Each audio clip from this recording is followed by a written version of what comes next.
ನಮಸ್ಕಾರ ಪ್ರೀತಿಯ ಬಂಧುಗಳೇ, ಹಿಂದೂ ಮೈಥಾಲಜಿ ಚಾನಲ್ಗೆ ಸ್ವಾಗತ.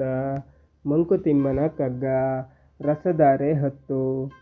ಏನು ಪ್ರಪಂಚವಿದು, ಏನು ಧಾಳಾಧಾಳಿ, ಏನದ್ಭುತ ಅಪಾರ ಶಕ್ತಿ ನಿರ್ಘಾತ.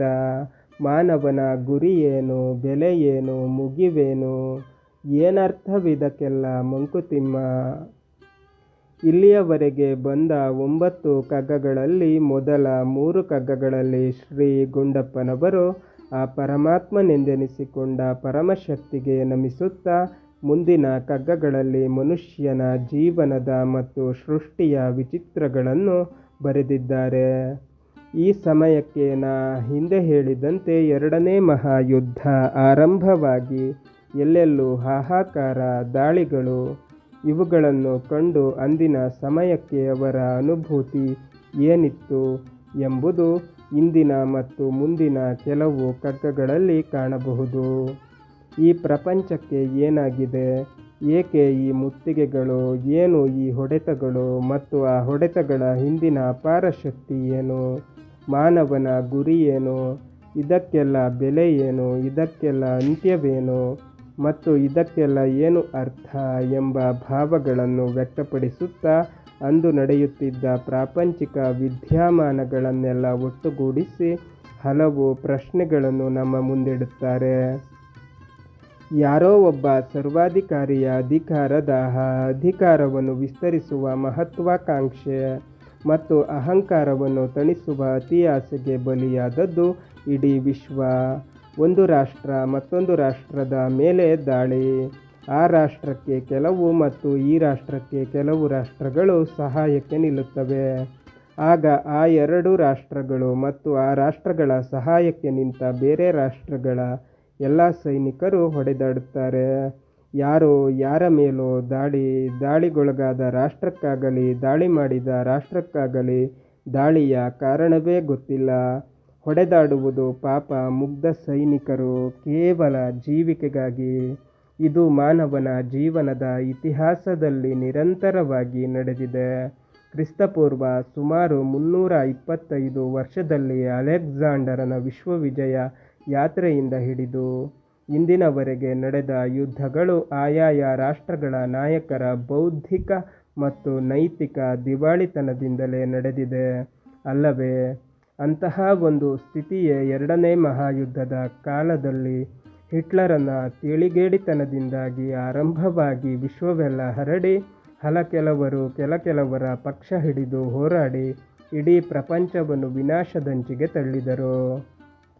ಘನಘೋರ ಯುದ್ಧ, ಅಪಾರ ಶಕ್ತಿಯ ವ್ಯಯ, ಸಾವು ನೋವು, ಪ್ರತಿ ದೇಶಕ್ಕೂ ಯುದ್ಧಕ್ಕಾಗಿ ಅಪಾರ ವೆಚ್ಚ, ಆ ವೆಚ್ಚವನ್ನು ಭರಿಸಲಿಕ್ಕಾಗಿ ಅಧಿಕ ಕರಗಳು ಮತ್ತು ಕರಭಾರದಿಂದ ತತ್ತರಿಸಿದ ಪ್ರಜೆಗಳು, ಯುದ್ಧದಲ್ಲಿ ಸಾವು ನೋವುಗಳು ಇದೂ ಸಾಲದೆಂಬಂತೆ ಅಂದು ಇಡೀ ಪ್ರಪಂಚದಲ್ಲೇ ಬರದ ಕರಾಳ ನೃತ್ಯ, ಎಲ್ಲದಕ್ಕೂ ಕೊರತೆ, ಕಾಲಾರ ಪ್ಲೇಗ್ನಂತಹ ಸೋಂಕು ರೋಗಗಳ ರುದ್ರನರ್ತನ, ನೋವು ಮಾತ್ರ ಅಧಿಕ. ಇದನ್ನು ಕಂಡೇ ಗುಂಡಪ್ಪನವರು ಮಾನವನ ಗುರಿಯೇನು ಎಂದು ಪ್ರಶ್ನಿಸುತ್ತಾರೆ. ಇದಕ್ಕೆಲ್ಲ ಏನು ಅರ್ಥ ಎಂದು ಕೇಳುತ್ತಾರೆ. ವೀಕ್ಷಕರೇ, ನಿಮ್ಮಲ್ಲಿ ಬಹಳಷ್ಟು ಜನಗಳಿಗೆ ಗೊತ್ತೋ ಇಲ್ಲವೋ ನನಗೆ ಗೊತ್ತಿಲ್ಲ.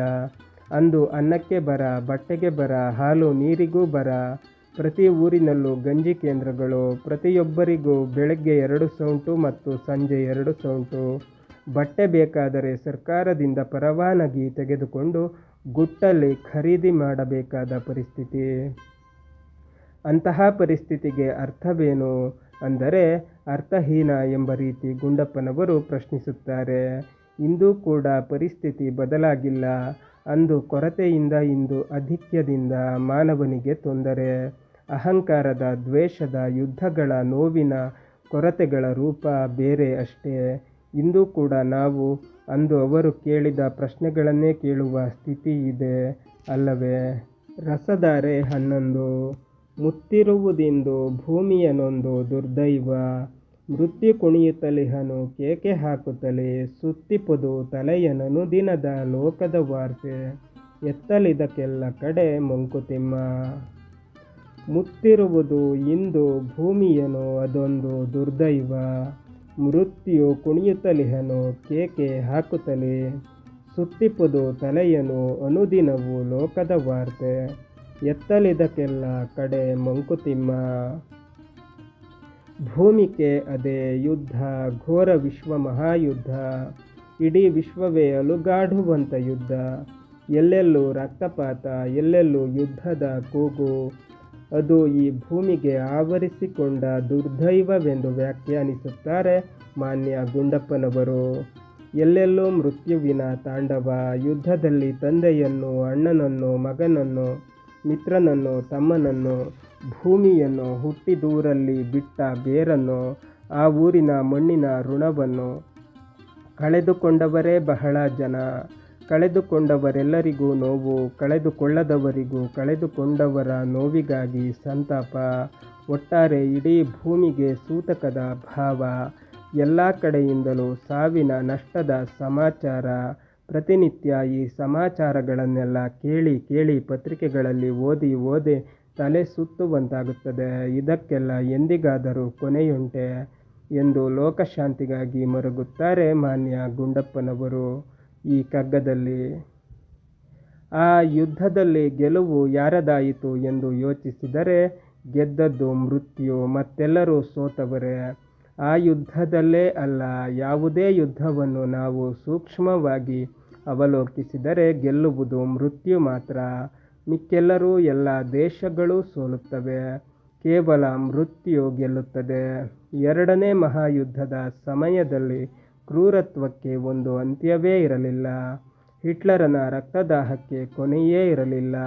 ಅದಕ್ಕೊಂದು ನಿದರ್ಶನವೆಂದರೆ ಸಾಬಿಬಾರ್ ಎಂಬಲ್ಲಿ ವಿಷಾನಿಲ ಘಟಕಗಳನ್ನು ನಿರ್ಮಿಸಿ ವೈರಿ ದೇಶದ ಸೈನಿಕರಷ್ಟೇ ಅಲ್ಲ, ಸೆರೆಸಿಕ್ಕ ಸಾಮಾನ್ಯ ಪ್ರಜೆಗಳನ್ನು ಅಲ್ಲಿಗೆ ತಂದು ಕೆಲಸ ಮಾಡಲು ಶಕ್ತಿ ಇರುವವರನ್ನು ಹಲವಾರು ಕೆಲಸಗಳಿಗೆ ಹಚ್ಚಿ ಕೆಲಸ ಮಾಡಲಾಗದ ಸ್ತ್ರೀಯರು, ವೃದ್ಧರು, ಮಕ್ಕಳು, ಹೀಗೆ ಎಲ್ಲರನ್ನೂ ಅಮಾನವೀಯ ಕ್ರೌರ್ಯದಿಂದ ಆ ವಿಷಾನಿಲ ಘಟಕದೊಳಕ್ಕೆ ತಳ್ಳಿ ಕೊಂದುಬಿಡುವ ಪರಮ ನೀಚತನವನ್ನು ಹಿಟ್ಲರ್ ತೋರಿಸಿದ್ದ. ಅದು ಕ್ರೌರ್ಯದ ಹಲವಾರು ಮಾರ್ಗಗಳಲ್ಲಿ ಒಂದಾಗಿತ್ತು. ಎಲ್ಲ ದೇಶಗಳು ಒಂದಲ್ಲ ಒಂದು ದೇಶದ ಪಕ್ಷವನ್ನು ತೆಗೆದುಕೊಂಡು ಇಡೀ ವಿಶ್ವವನ್ನೇ ವಿನಾಶದ ಅಂಚಿಗೆ ತಳ್ಳುವಂಥ ಯುದ್ಧವನ್ನು ನಡೆಸಿದರು. ಜಪಾನಿನ ಮೇಲೆ ಬಿದ್ದ 2 ಅಣುಬಾಂಬ್ಗಳು ಈ ಯುದ್ಧವನ್ನು ಒಂದು ಕೊನೆ ಮುಟ್ಟಿಸಿತು. ಇದು ಚರಿತ್ರೆ. ಆದರೆ ವರ್ತಮಾನವೇನು ಭಿನ್ನವಾಗಿಲ್ಲ, ಇನ್ನೂ ಭೀಕರವಾಗುತ್ತಿದೆ.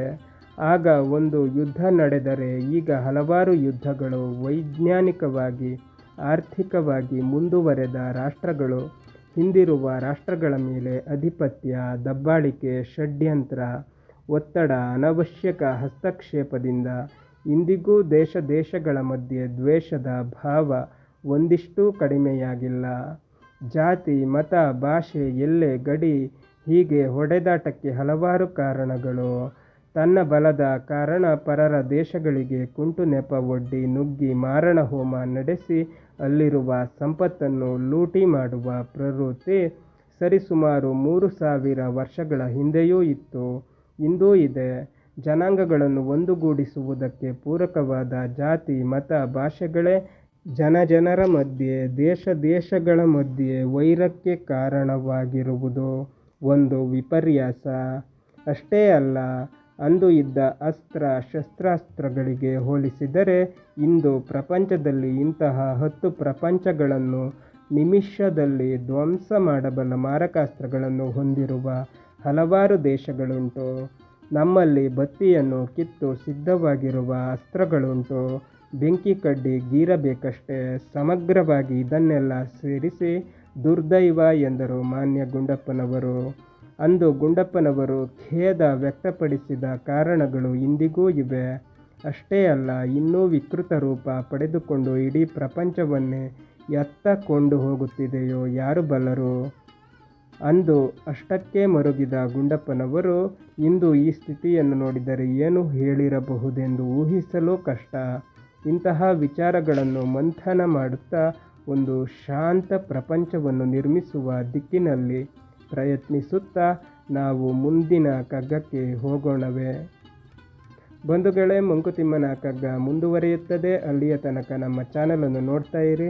ಎಲ್ಲ ವಿಡಿಯೋಗಳನ್ನು ನೋಡಿ ಶೇರ್ ಮಾಡಿ, ಲೈಕ್ಸ್ ಮಾಡಿ, ಕಮೆಂಟ್ ಮಾಡಿ, ಹಾಗೆ ನಮ್ಮ ಚಾನಲನ್ನು ಸಬ್ಸ್ಕ್ರೈಬ್ ಮಾಡಿ.